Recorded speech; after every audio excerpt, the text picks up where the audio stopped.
Pinckney Island National Wildlife Refuge.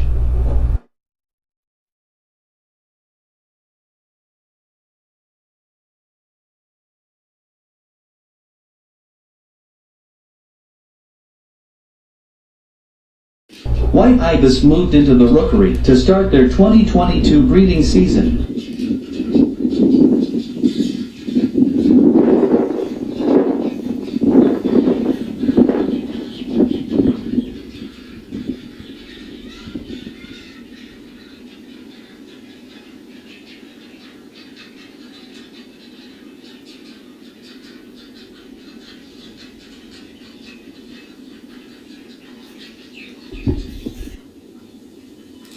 White ibises are aggressive when choosing a nest location. They will use egret's nest or remove their sticks and twigs to make their nest.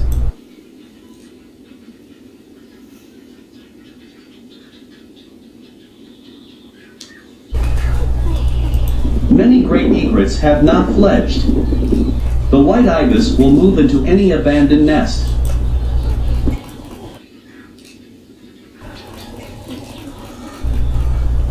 Sometimes the white ibises will make their move too soon, and they are chased away. In the lower end of the rookery, the white ibis have moved into the abandoned nest of the snowy egrets.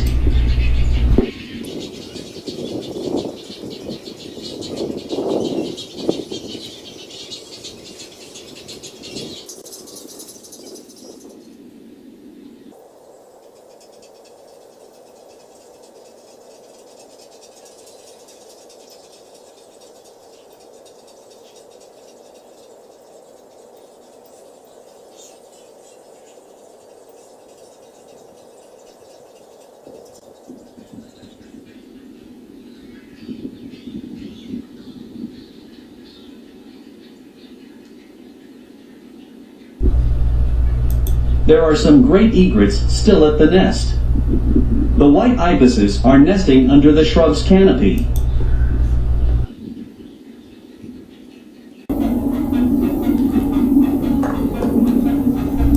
Both males and females incubate the eggs and care for the nestlings.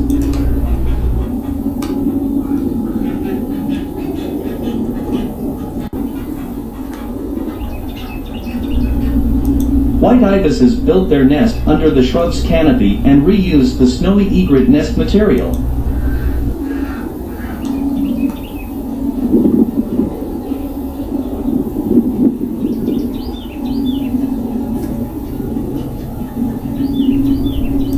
Males establish nesting territories and choose nest sites within the thick vegetation of a breeding colony. They typically build nests in forks of live or dead trees. If taller nest sites are unavailable, they often nest in clumps of grasses on sedges.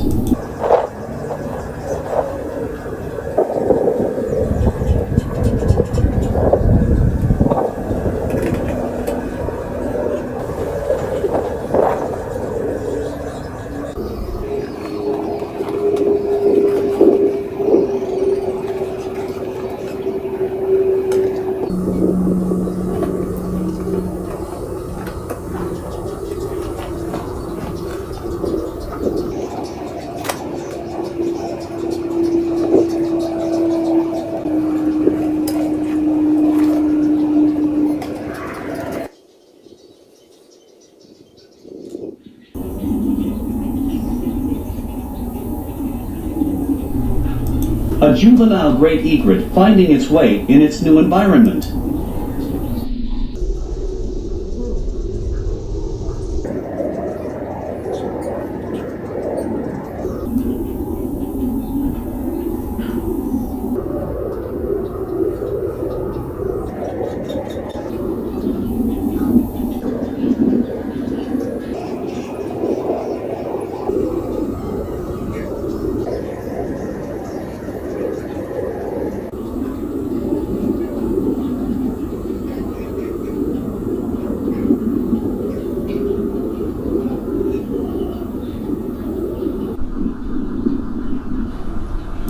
Now we wait for the hatching chicks.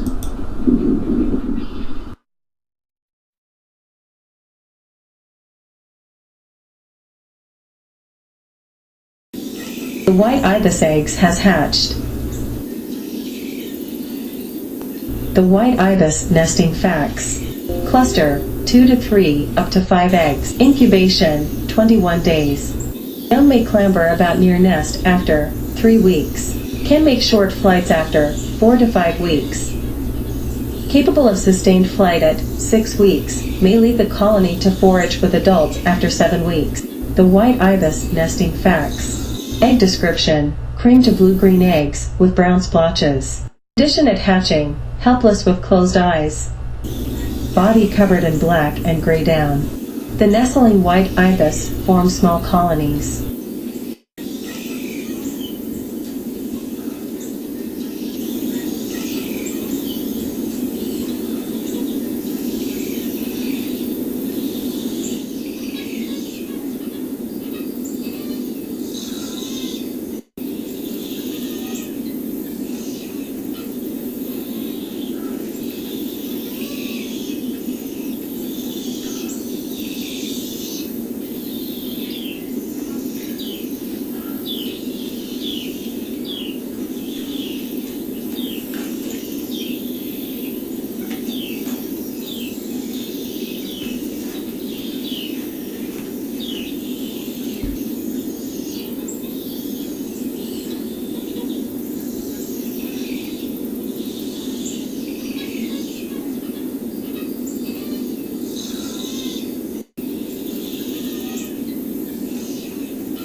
Some white ibis have fledged, but they are reliant on their parents for nutrition.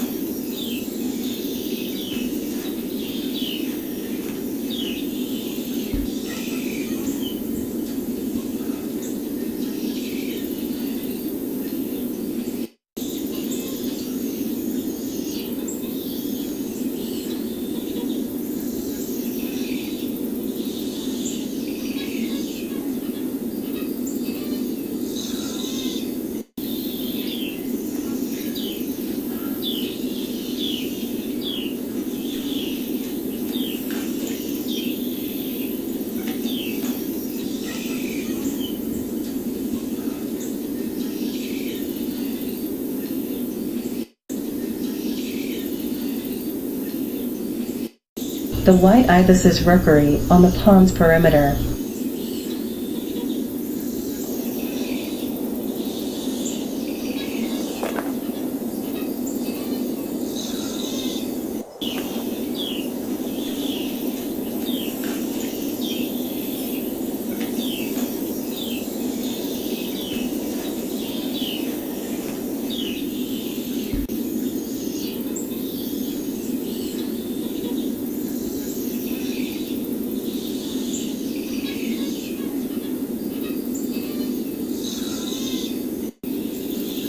The white ibises will soon move in wet areas with less than 8 inches of water and sparse, short vegetation, but they also forage on lawns and in parks.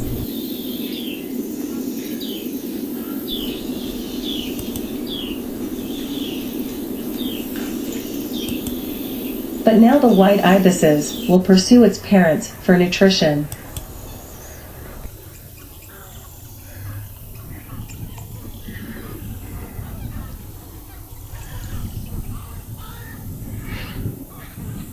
Parents feed the chicks for 40 to 60 days after they leave the nest, but before they leave the colony, until they can forage by themselves.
The juvenile white ibises will soon receive their last supper.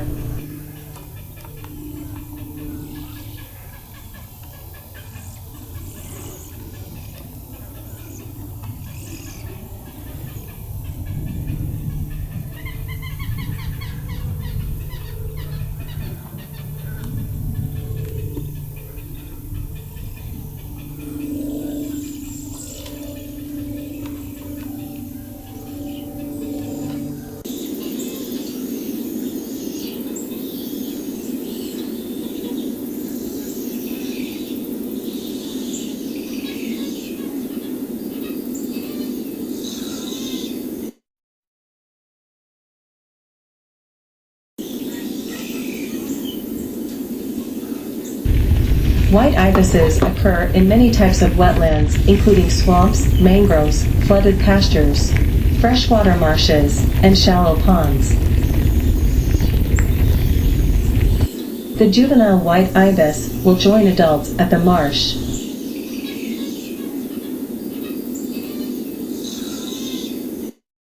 Juveniles white ibises take a while to learn the finer points of foraging and often keep to the periphery of the group where they can practice. Flying in a flock also takes some practice. Juveniles don't master the technique until they are 2 months old.